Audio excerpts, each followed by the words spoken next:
Welcome to Not Another CEO podcast. I'm your host, David Politis. Every week, we talk to inspiring leaders and get the true stories, the ups and downs, the lessons learned, and come away with actionable advice for our own journeys.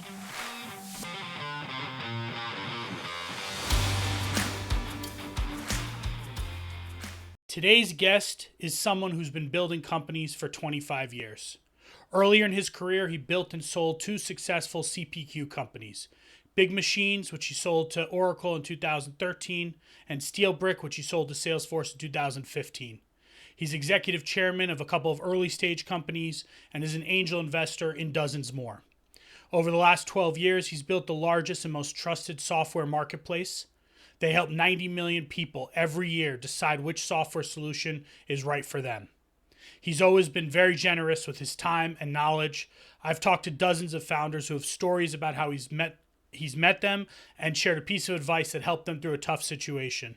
I've called him for advice myself a number of times. One time in particular, he helped me through a challenging fundraising process that I was going through. If you mention his name to anyone in the SaaS world, they know and respect him. Please welcome co-founder and CEO at G2, Godard Abel. Hey, Godard.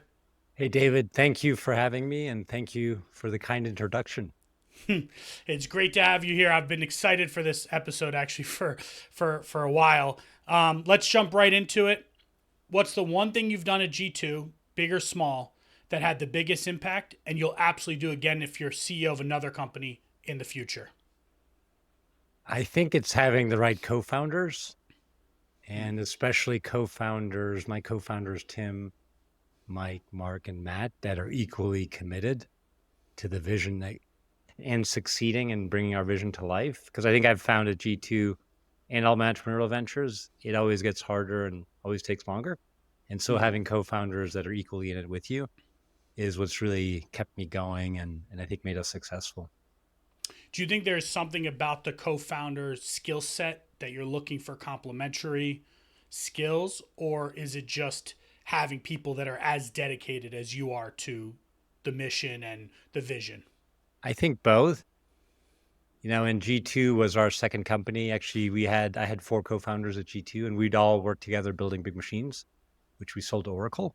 And so I knew I wanted different skills. And actually I started with Mark Myers. He was our chief design officer because frankly, I felt like my prior company, we kind of lost our way on UX and design. And we wanted G2 to be consumer site, for software buying. So we said, hey, design's got to be central. So Mark was the first guy I recruited.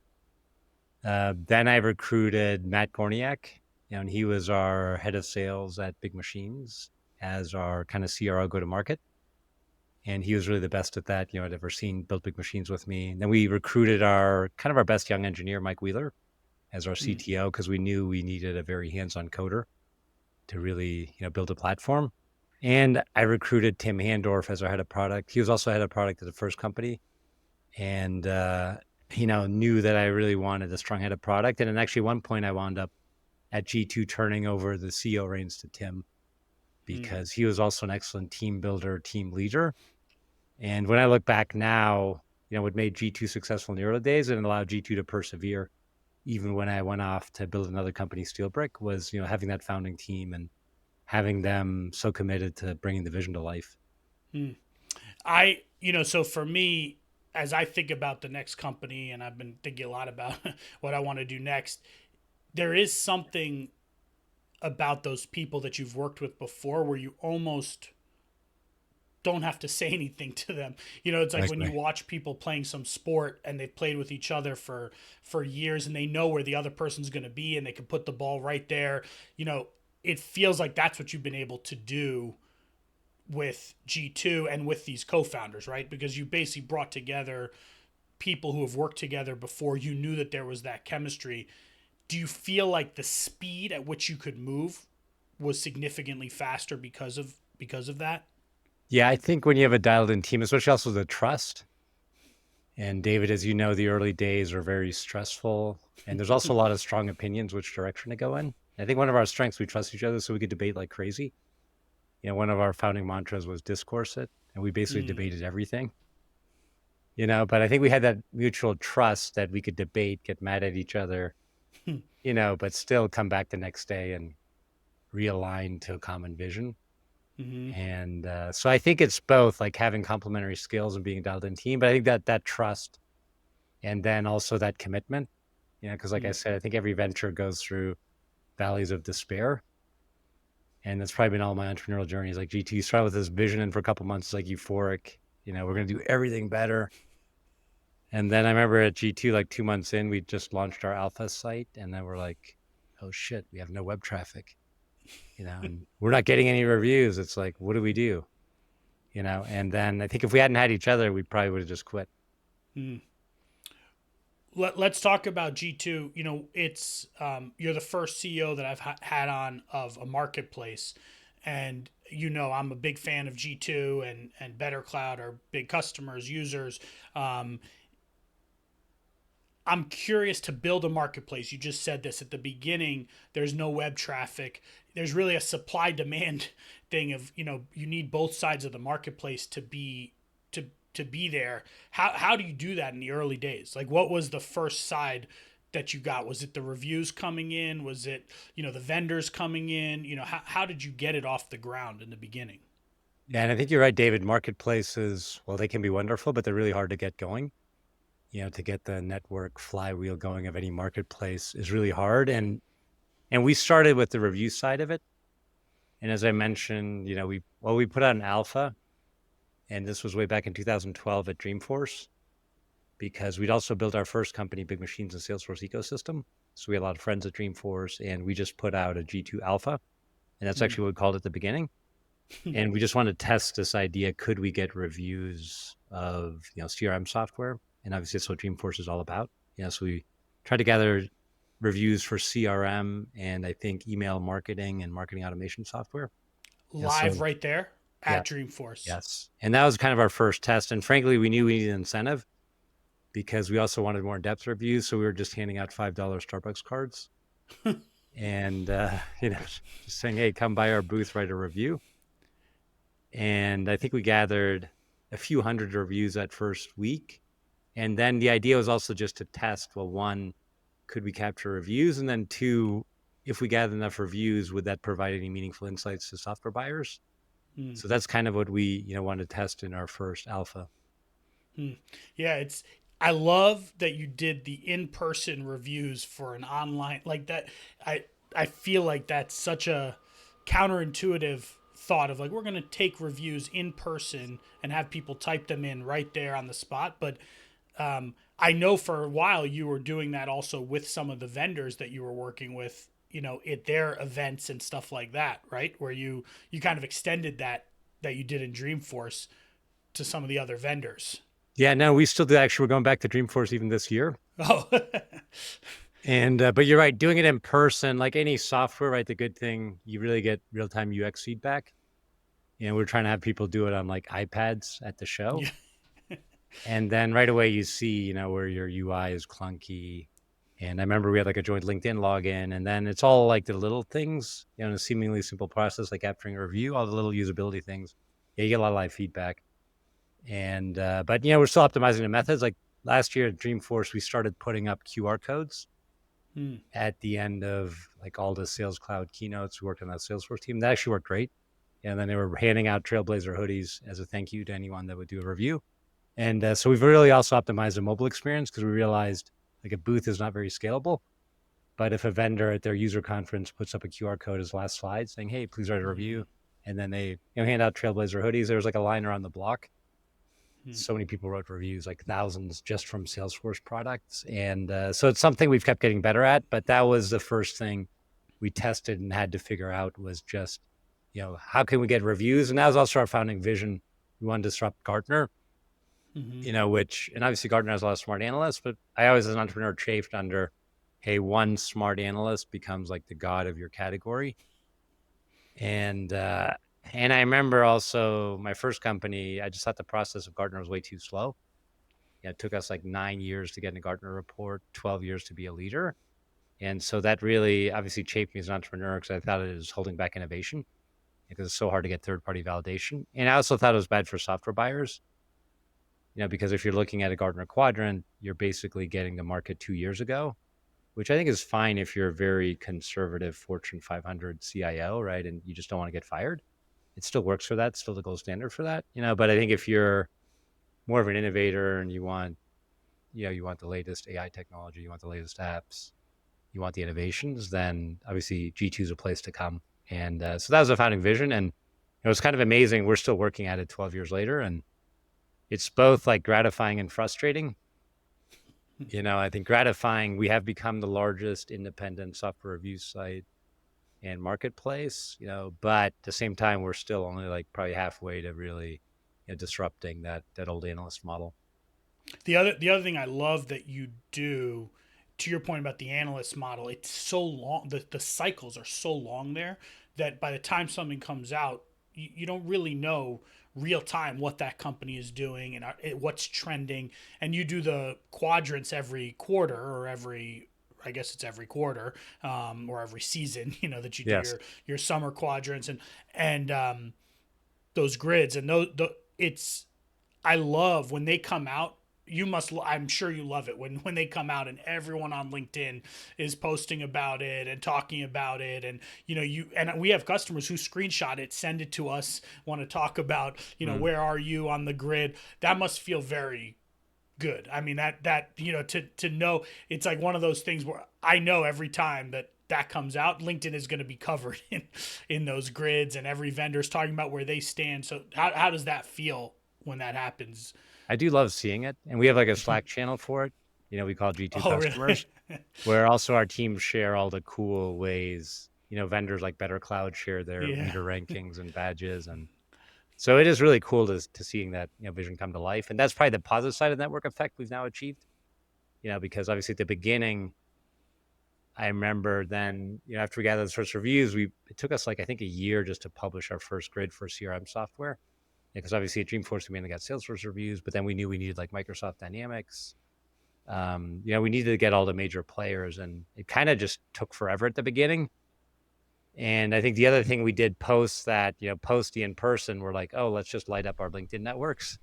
So we were literally, and I remember when we moved out of our first really crappy office, this was in the Chicago suburbs, but there was like a hole in the wall underneath my co-founder Matt's desk. And I remember landlord asked me, he was like, what are you guys doing? Like, we're arguing about the security deposit. And I'm like, Matt, like, why is there a hole in the wall under your desk? And he's like, well, as he was pulling an all-nighter, just writing emails and LinkedIn messages to get people to write reviews, like personally.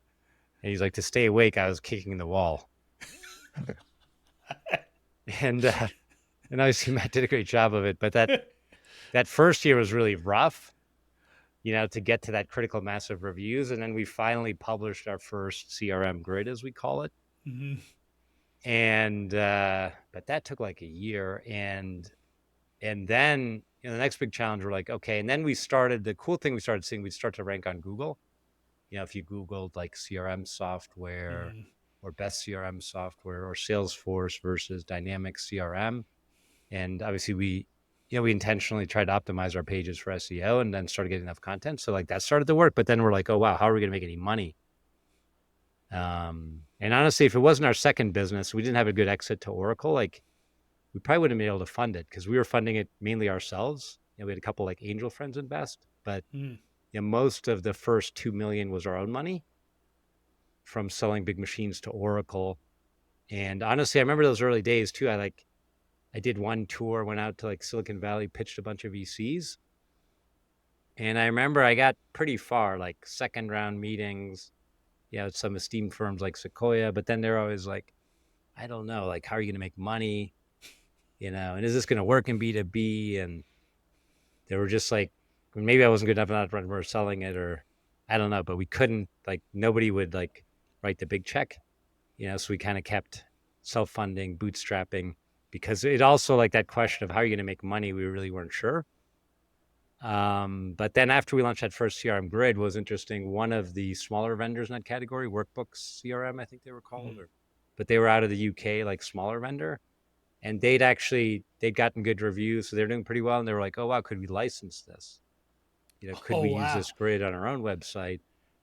And we're like, oh, sure. Because at first we actually tried to publish like a gated version of the CRM report and see if a buyer would license it for $99. Mm. And we actually got a few licenses. That was actually our very first revenue. And I remember my co-founder, Tim, he also said he wasn't getting a haircut till we generated revenue. And that took about a year, and he kind of looked like Jesus, which was kind of funny. But it wasn't like Tim's an Iowa farm boy. It wasn't like a look for him. But it was like, I remember via Braintree, we got like our first $99 and we were really excited. Tim got a haircut, but we're like, wow, that's not going to pay the bills. But then, when that first CRM vendor came and said, oh, well, I don't license it, I want to use your content in my own marketing. In hindsight, it's all kind of obvious. We're like, oh, wow, we should do that.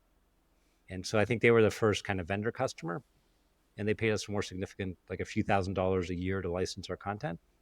And then Matt, our CRO at the time, also had friends at Salesforce. And he actually got Salesforce was like the second customer because one of their demand gen people was like, yeah, I need more gated content.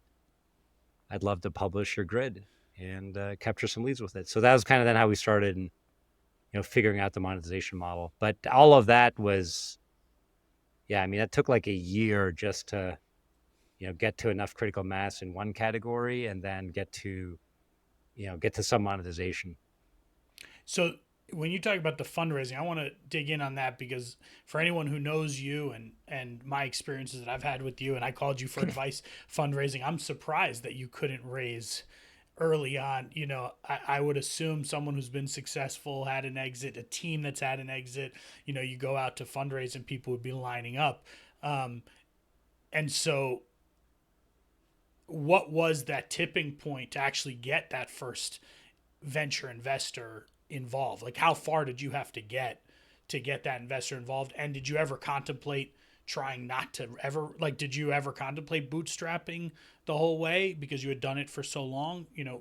Talk to me about that early, the fundraising. Yeah, and I'd say at G2, we didn't really ever contemplate bootstrapping because it is a marketplace. You know what I mean? So we thought the path to getting to meaningful revenue was too long, so we had to raise some money. Mm-hmm. And so I did that early Silicon Valley VC tour. And then probably also in hindsight, I'd realize it was probably premature for them. And we'd started the company in Chicagoland. So then we kind of retrenched to local angels, local early investors. And they did eat it up right away because it turned out in Chicago, there weren't many teams that had an exit, had Mm-hmm. success. So I remember we then got like Stuart Larkins, who had founded a firm called Chicago Ventures. And they were specifically focused on local Chicago startups that could have a big global impact. And in that, we realized in the Chicago market, all of a sudden, we were like a big fish in a little pond. And I also think I realized like early stage investing is so relationship driven. People in Chicago knew of us already. And then we also, I remember Stuart connected me to Mike Gamson, who was, basically the CRO of LinkedIn.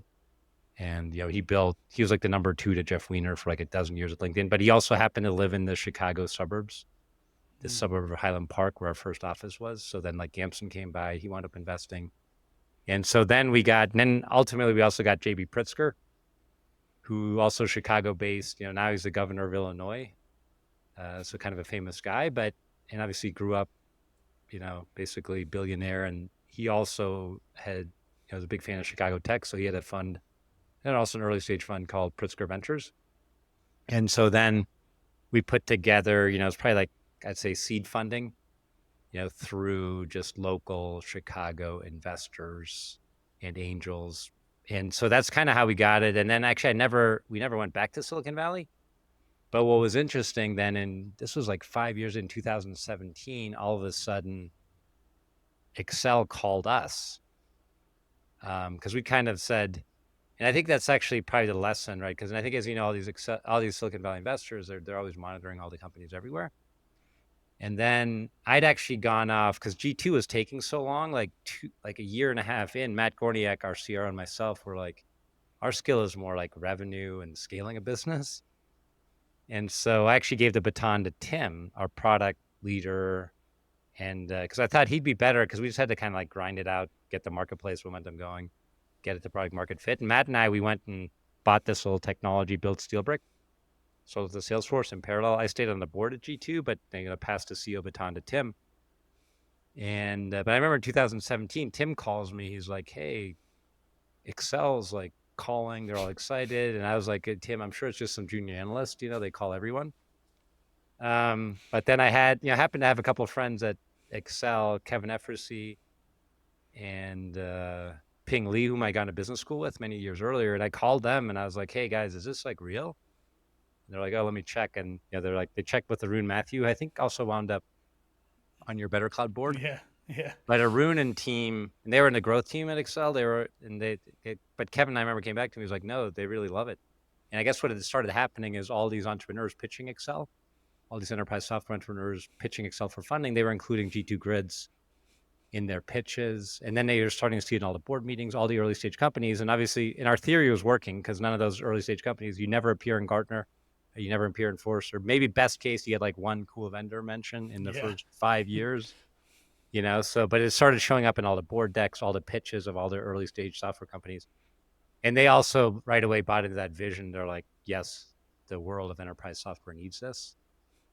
And so they then actually came inbound. And by that point, we'd probably gotten to a few million in ARR, and Tim had done a great job scaling it up. I was still at Salesforce. And then Excel was also like, hey, we'd be even more excited if you came back. Mm-hmm. And so I also decided, leave Salesforce. And I'd integrated SteelBrick. I was there about a year and a half, which was a great run. But I also came back then with Tim to, scale it to the next level. But so that the big VC then only came inbound. And, and obviously it's SteelBrick, which I'd done in parallel. And honestly, SteelBrick was really easy to raise money for.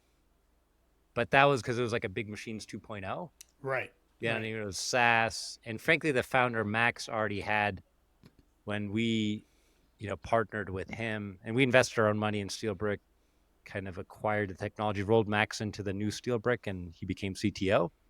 I became CEO. But that one, the VCs just loved. Like, we did one VC pitch with Jason Green from Emergence, and right away he's like, "Yes, I want in." But it was like it was a SaaS spreadsheet, and it was a CPQ 2.0. And they're like, "Wow, you guys already have a good product.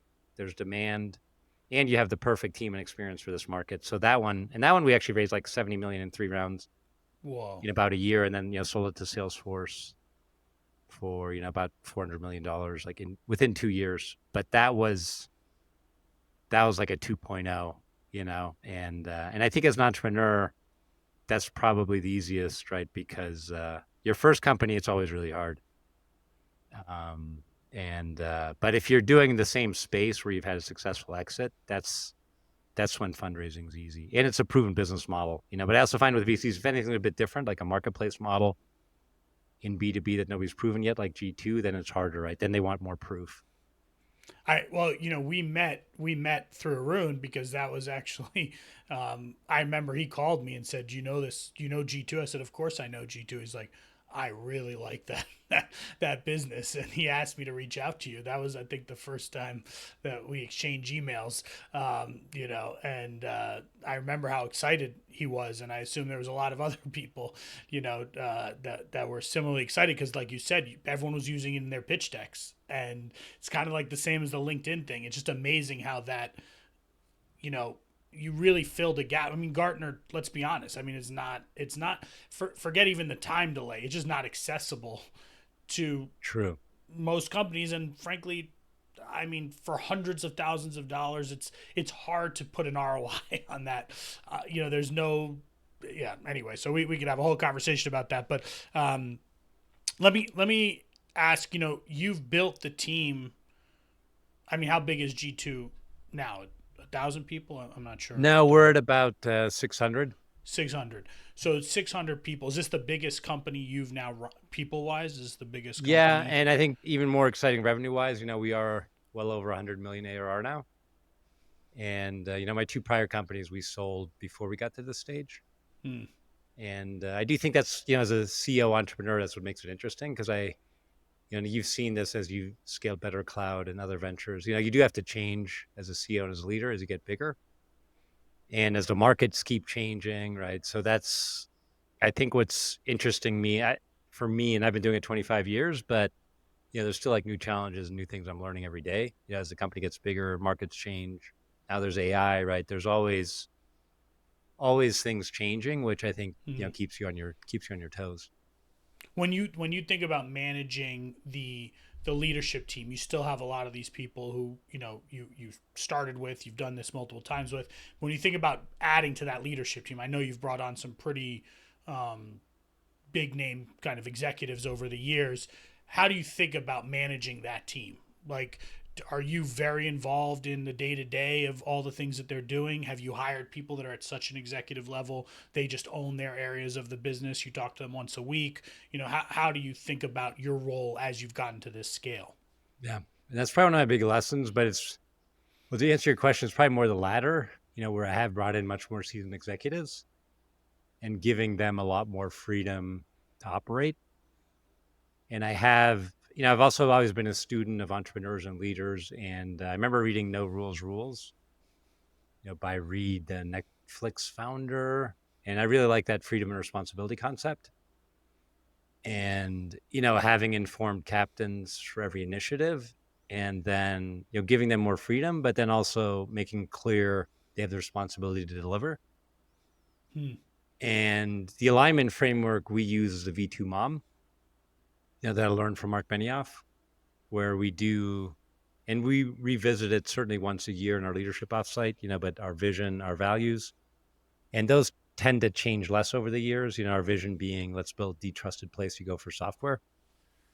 Our values are peak values, performance, entrepreneurship, authenticity, and kindness. And, those tend to not change over the years, but then every year we define new methods as well as measures and goals. We talk about our new obstacles, and then my goal is more, where there's an executive leader responsible for each method, and they have a clear measure and a clear goal. It's a lot like OKRs, really, if you use those. Mm-hmm.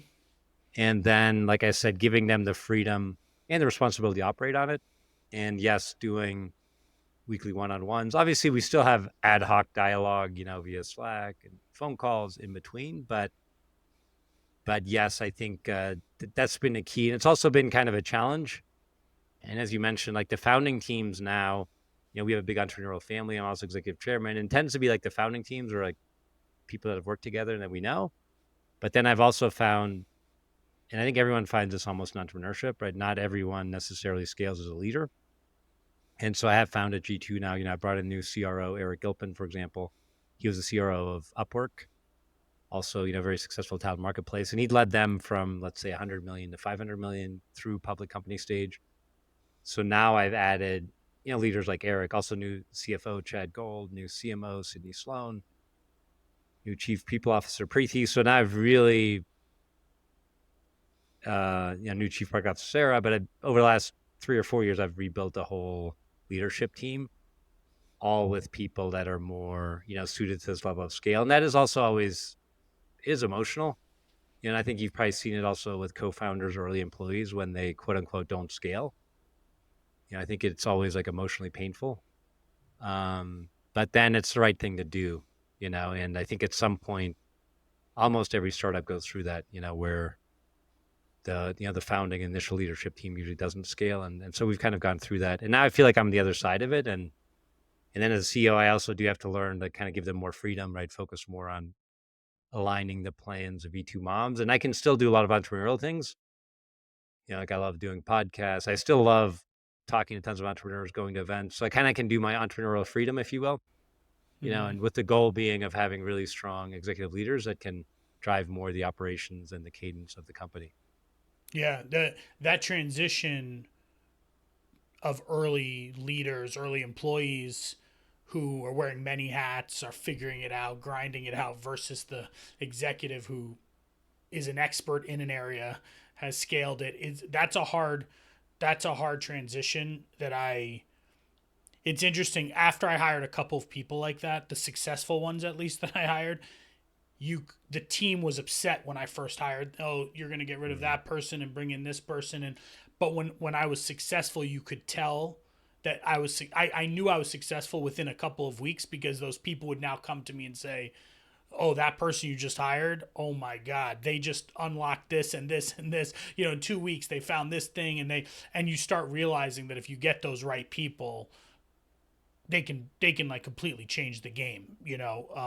But it's hard to do. Actually, I want to ask a question about that. Do you given how much you've done, how many times you've probably done this in your career, who knows how many times you've had to up level an executive, does it get easier? I guess is my question. Like, do you feel like you can have the conversation more openly with the executive that you have to, up level? Does it get easier? I guess is the question. I do think it gets easier. Like I think it's like anything else. But one, it's still a hard conversation, but I think if you've had it more often and you've also really always seen the other side of it, the goodness that can come from a more mature, seasoned leader, then I think you believe it yourself more. And so I do think it's then easier to communicate when you've seen, the good side of it. And I will agree, though, it's scary and nobody bats 100% in hiring. I think that's very scary for founders, CEOs. And I'm sure you've gone through it, David. If you're going to hand off a function to a seasoned executive from the outside, I mean, it's always really scary, because like, what if they screw it up, right? And these are like your people, your team. And I still think you have to do it, and I think we've also attempted to become more thoughtful about hiring. And there's a good framework. I don't know if you've heard of a book called Who. It's No. written by Jeffrey Smart. And I think it really applies as you get bigger. But what Jeffrey Smart says, and he was actually introduced to us by our most recent investor, Permira.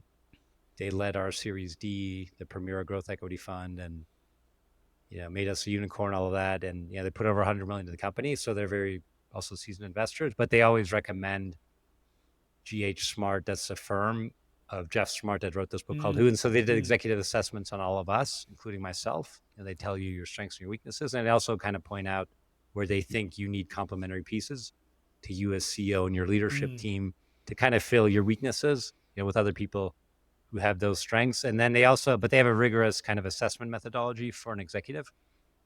And I think what Jeff Smart claims, he's like, if you rigorously follow their process, you can have like a 91% hit rate on executive hiring.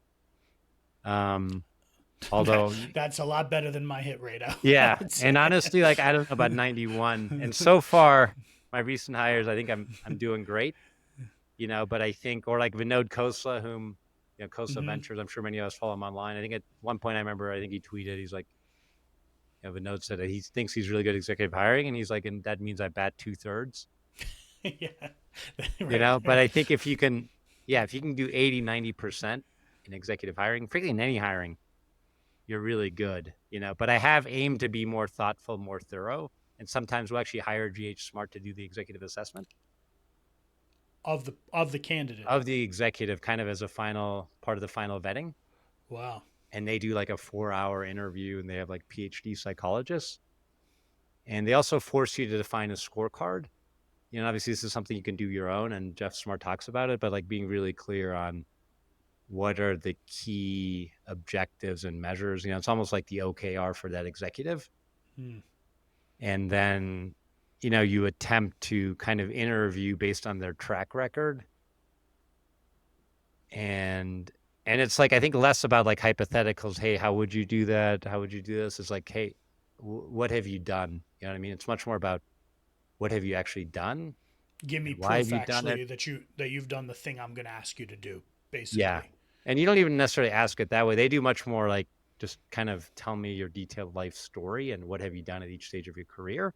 And more. And I think, and I did the interview myself. It actually flies by. Everyone loves talking about themselves, but they'll interview you for like 4 hours. And if you're willing, they'll start kind of when you were a kid, right? And how did you progress through school, through all your jobs? What did you do? Why did you move on? And then see how does that match to what this company needs done now. Got it. That's the basic idea. And I do think it increases your hit rate. And I do think anything you can do once you have scale, and this is probably more once you're probably over 50 million, 100 million, right? Certainly once like G2, you've raised hundreds of millions of dollars. It's almost like, why not do that, right? Because every executive hire has such big upside and downside and I think that's probably the other thing I've learned as you get bigger. And that's what Jeffrey Smart says. And I've met him in person now. He's also, obviously a good entrepreneur who's built his own firm, but he always says like at some point, like once you have enough scale and resources, like that's like your main job is just like getting the right leaders in the right seats. And obviously you have to spend a lot of time recruiting them, then guiding them. But if you get who right, the rest takes care of itself. That's interesting. Um, I'm gonna go read that book. I think that what I've noticed for myself is that actually our head of talent, she made me go through all the executive hires we ever did, and we looked at all the people that we failed at and all the people we were successful with, and all of it came down to the failures always kept coming back to rushing Mm-hmm. the search. It Mm-hmm. was every time, literally every time. It was just that we didn't take enough time to do meeting in person over dinner.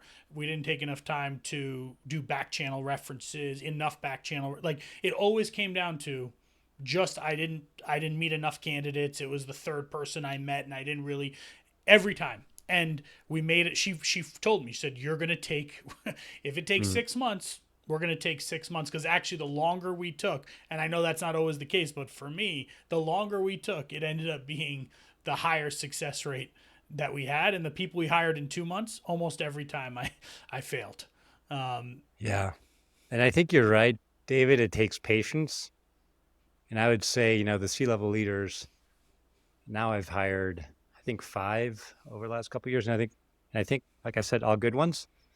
But I think it probably took 6 to 12 months, and whenever you go into it with your board, you're always like hoping, oh, it's going to be 3 months, Yeah, exactly. 6 months max.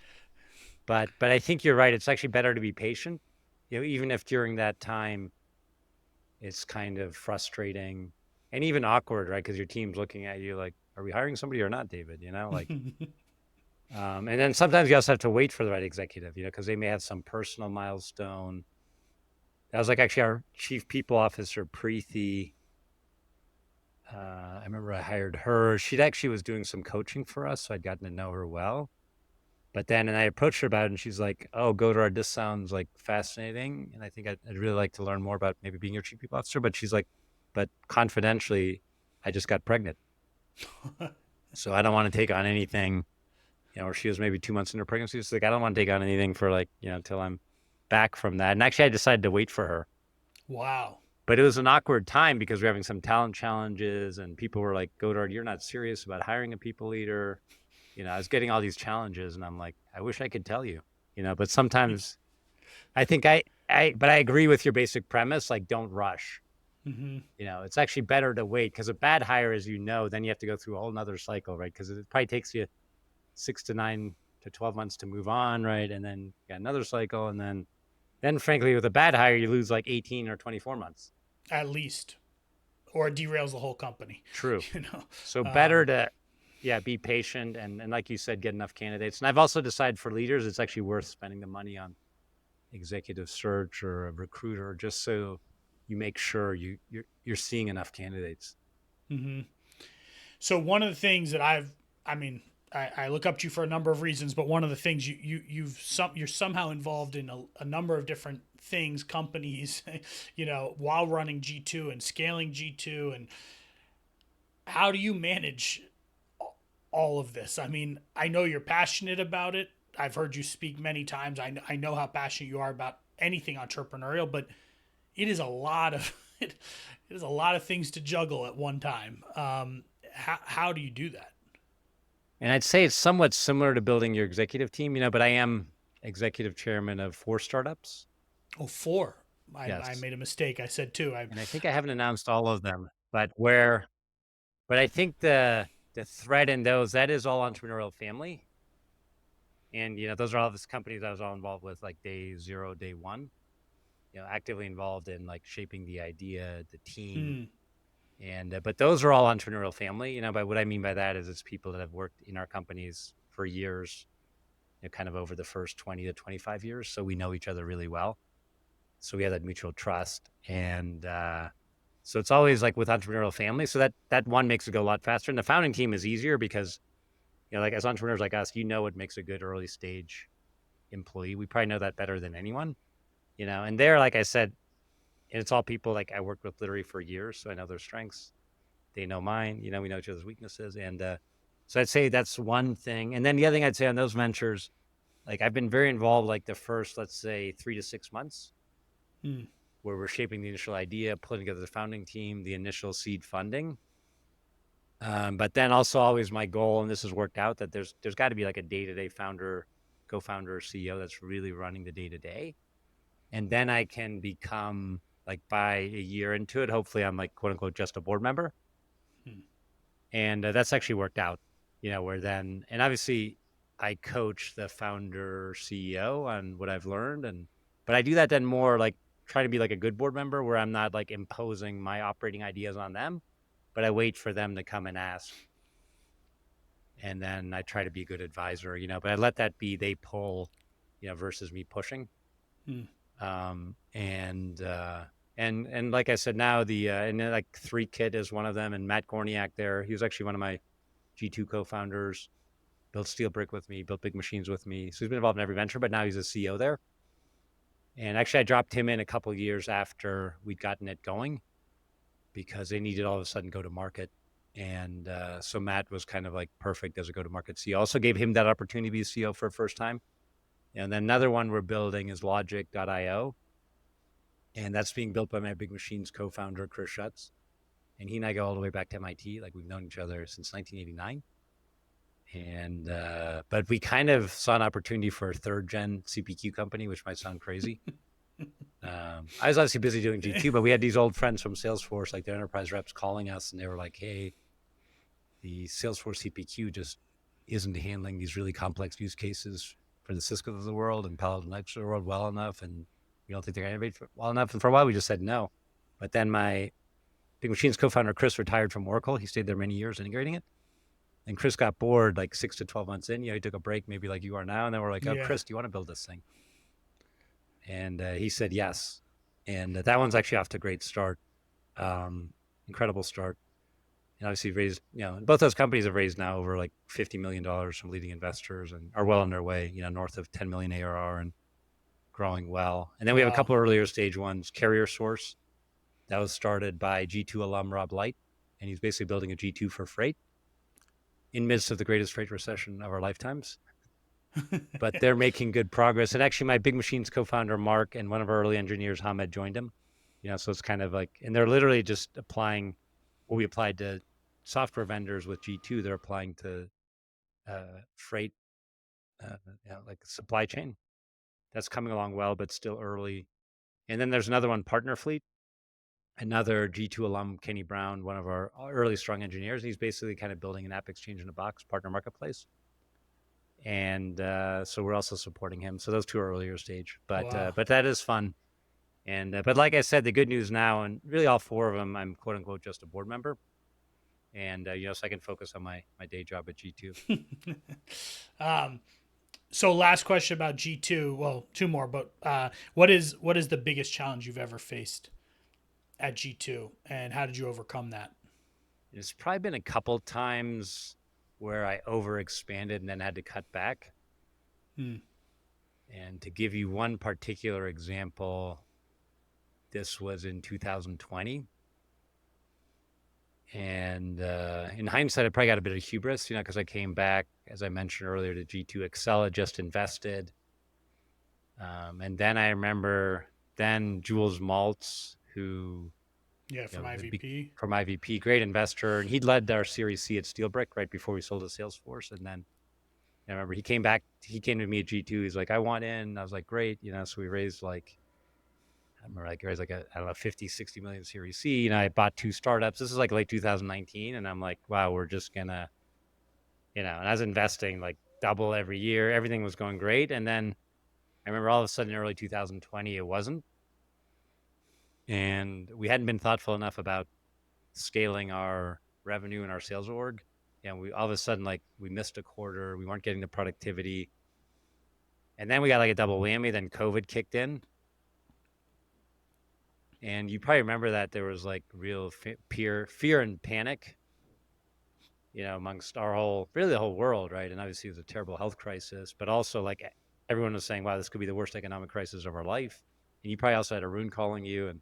No, 100%. We were fundraising. We were fundraising in the middle in February of 2020, March 2020. It was everyone thought the world was going to end. Yeah. And so then I remember we let people go.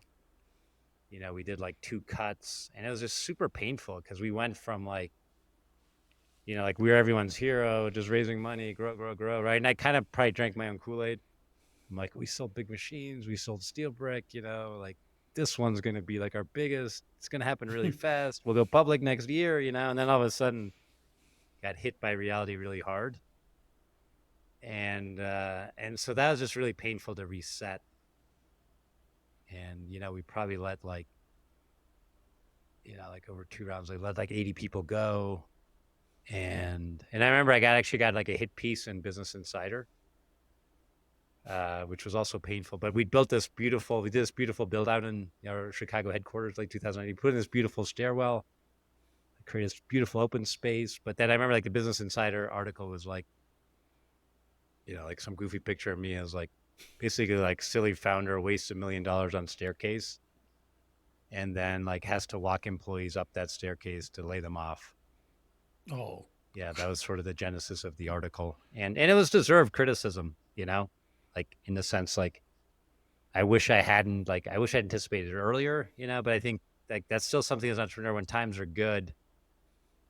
I've done this a couple times in my career where then overinvest, try to go too fast, right, and just assume everything's going to work, and then have to cut back. And that is, I always do feel like that's like a failure on me. And then rightfully you lose the trust of the team for a while. You kind of have to rebuild it. So that's certainly one big, mistake, course correction we had to make at G2. I mean, I think, like you said, when things are going well and the market is rewarding that and you're investing and you're growing, it's hard to actually imagine the music stopping, And I mean, I was the same. We were in the exact same situation, and I was out fundraising, and I was all these term sheets I was gonna get, and did a partner meeting. Here, you got the term sheet, and then I get a call the next day. The market's crashing. Everyone's got COVID, and sorry, we can't give you the term sheet. And all of a sudden, the whole world changes overnight. And you're talking about it a little bit before when you're hiring your chief people officer. You can't tell everyone in the company everything you would like to, but Yeah. you can't like give them all the details, and that's the hard. I think actually that's the hardest thing is how do you explain sometimes what's happening without giving every piece of information to everyone in the company, so yeah, I think everyone's been through those kinds of situations. Well, let's look forward. Last question on G2 now, I promise. What are you most excited about the future of G2? You've now broken 100 million of ARR, well over that. You've scaled the business. You are the leader in this market. What are you excited about for the future? It might sound boring, but it is AI. I do think for our vision of G2 to really connect enterprise software buyers and sellers better, I do think Gen AI can be a big unlock. And so my co-founders, Tim and Mike, now they're leading our G2 Labs team. They're leading all our innovations because I also found they're better off like in a smaller team, like 2-pizza team. Yeah. And so they're building our AI Monty. But it is amazing now how much better we can help a software buyer find the right app. Because like in your world, like it used to be, like Better Cloud and software categorization was still hard for us. And we do have over 2,000 categories. We do it faster, but like I'm just looking like Better Cloud, you're in SaaS operation management software, Right. and probably in a couple other categories, right? And obviously those of us like that are enterprise software nerds, like we know what that means. We know to shop for it. But like most business buyers are like, I'm spending too much on my SaaS. How do I save money? Or I'm having security compliance leaks. Got it. Like my Google Docs are being stolen by former employees. How do I fix this? And then obviously in software, we come up with all these fancy category names. But, the most business people, and we do believe in the consumerization of software buying now, right? There's like people shopping online for software. They don't know what category to shop in. They don't know what to look for. Now the beauty with Monty, they can just say, hey, I need a better way to manage my SaaS spend. How do I do that? I love that. And Gen AI, now we have millions of reviews. And I think the main strength of Gen AI, it's great with unstructured data. And, it does read all the reviews, ingest them, and can then make recommendations to be like, hey, that use case, hey, here's 443 Better Cloud reviews, people that are already better managing their SaaS stack, better managing their Right. compliance, this is one you might want to look at. And so we think we can become a much better software matchmaker. And the other thing Monty we're now doing is also training Monty for software sellers. And I don't know if we've done this for Better Cloud, but we can train Monty to answer like your Better Cloud FAQs. I did not know that. Which it's like a Wow. virtual, also you could say an AI SDR. And Cool. but because obviously at some point the buyers, like, they start out in the category like SaaS operation management, Yeah. right? They'll want to look at two or three, build their short list, but then at some point they're like, oh wow, Better Cloud looks super interesting. I just have some like final questions, like how can I deploy it? Like how does it work with my Google Workspace, or what's the pricing? And the nice thing is you can easily train Monty on, let's say, your best gong calls, whatever sales enablement materials you have, and all of a sudden Monty can answer those questions, for the buyer in real time on G2. Obviously, better buyer On the experience. G2 on the Yes, G2 site. yes. Monty can answer those Whoa. questions, and then Cool. Monty can also, obviously, at the end of that, say, hey, do you want to book a demo? Do you want to sign up for a trial?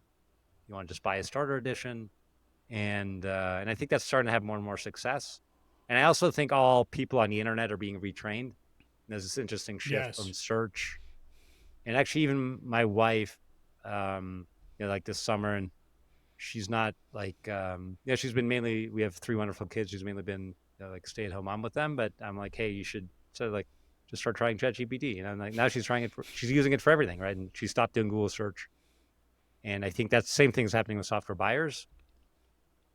And I am amazed at how well, AI can already give software buying advice, and how well it can contextualize reviews. And so I think we're, excited that it will accelerate our vision, Hmm. and, really can turn G2 into more of a true marketplace. We've been more of a review site, if you will, but I do think now with AI to kind of guide the buyer, and we can be a better matchmaker and even help the seller, close deals. So I do think that's going to be big for G2 and just for, online shopping in general.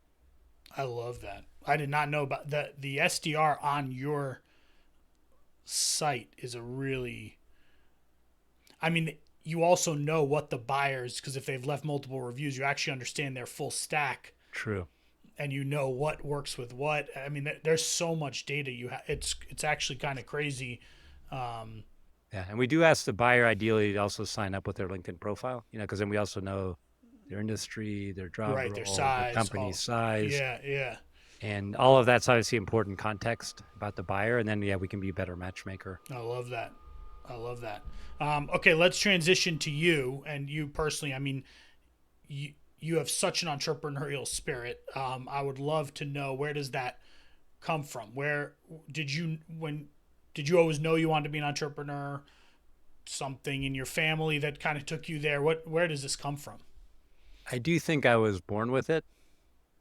And, my father and grandfather were entrepreneurs.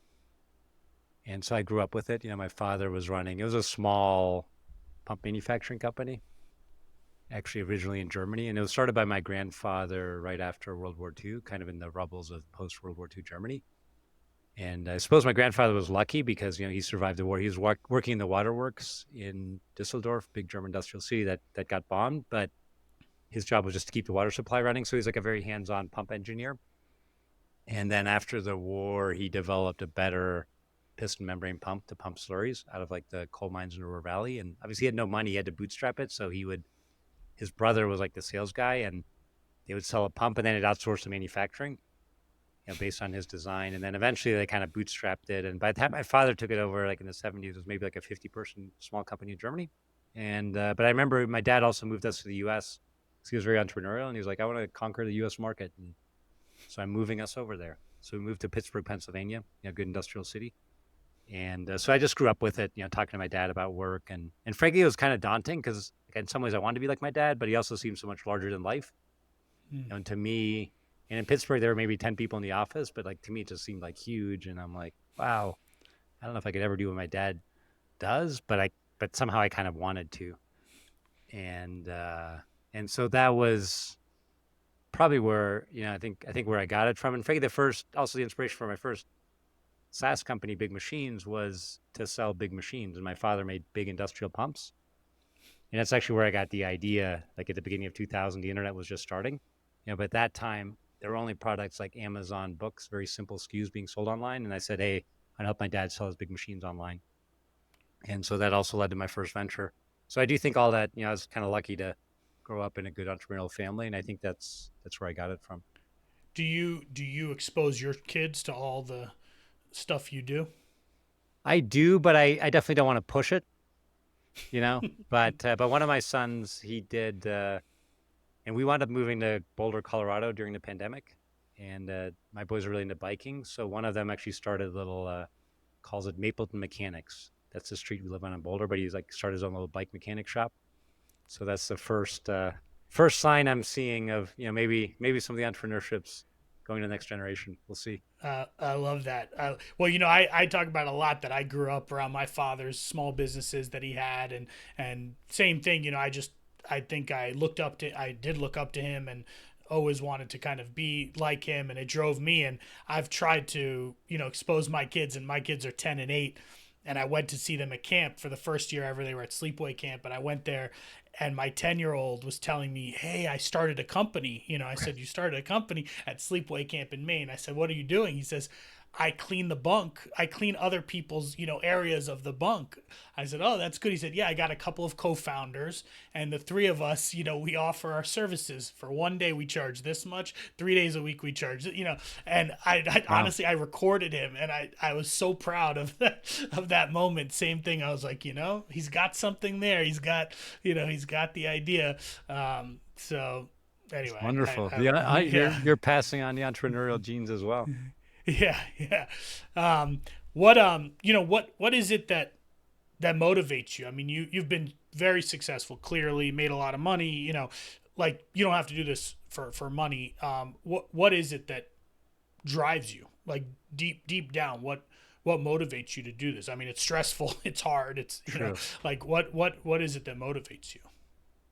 It's probably like at G2, it's like two things. One, like we still haven't fully realized our vision, which is both like frustrating and makes me want to keep going. It's like 12 years in, like we've come a long way, but like I still feel like we're still not the de facto, let's say, over Gartner in all Mm, enterprise software mm, buying. So one, I think that the mission feels unfinished. And it's probably been true in all our ventures. Like just as with my co-founders, I just don't quit. Like we want to see the vision fully come to life. So I think that's like that drives me more on like the vision company level. And then the other thing, I do just enjoy getting better every day.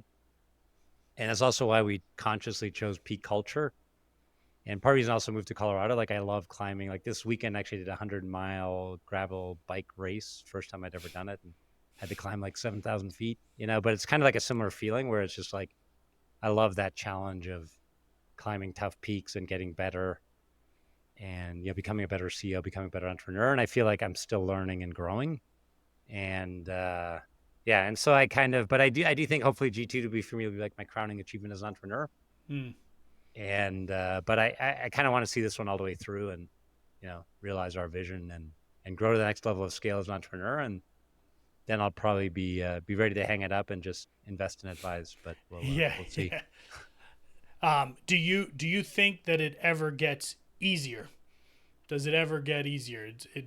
You've done this. You're at scale, 100 million. Do the problems stop? Do the issues stop? Or is it always, And you've done this for multiple companies. Like, does it ever get easier? Well, the problems and issues don't stop.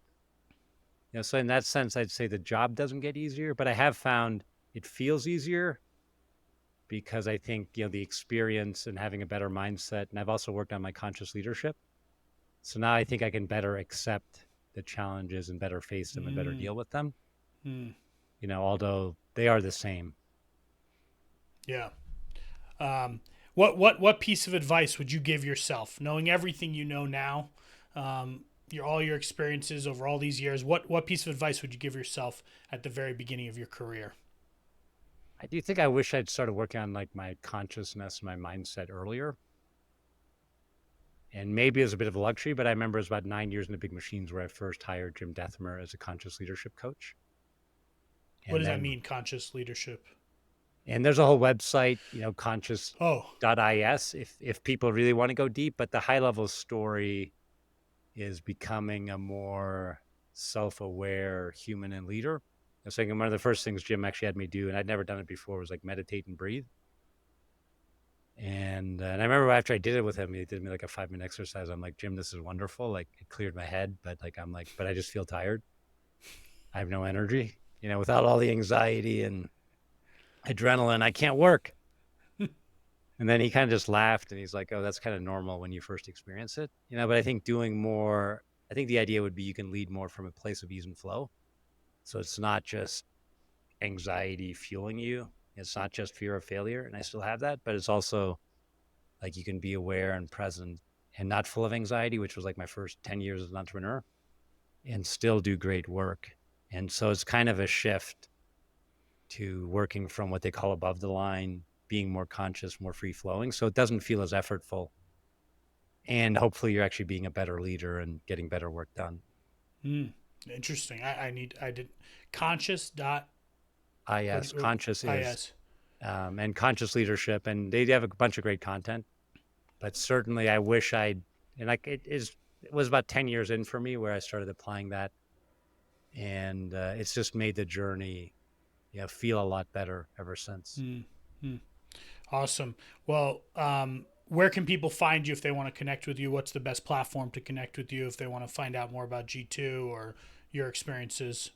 I do love LinkedIn, so Godard Abel, LinkedIn. And you do need my email. I put that in the spam filter. So it says godard@g2.com. But yeah, I would love to hear from you by LinkedIn or, like I said, my email, godard@g2. I do love hearing from entrepreneurs. And I do feel this bond with you, David. I always feel like my entrepreneurial brethren, because at least like it's a unique experience. It's a bit like having a kid, and yes, you have kids. I have 3 human kids. It's kind of like one of those things until you've done it, you can't fully relate. And so I always find I just love hearing from entrepreneurs and other aspiring leaders. Well, thank you, Godard. I really cannot thank you enough for being on this, and not just that, for the help you've given me and so many other people over the years. I appreciate it. Everyone appreciates it. So thank you very much. Thanks for having me, David. Really enjoyed our conversation. Awesome. For those listening, hopefully you enjoyed, you learned a lot. If you did, please share this with your networks, and we'll see you for the next episode of Not Another CEO Podcast. That's a wrap for this week's episode of Not Another CEO Podcast. Thanks for joining. For show notes and more, please visit notanotherceopodcast.com. We'll see you next week.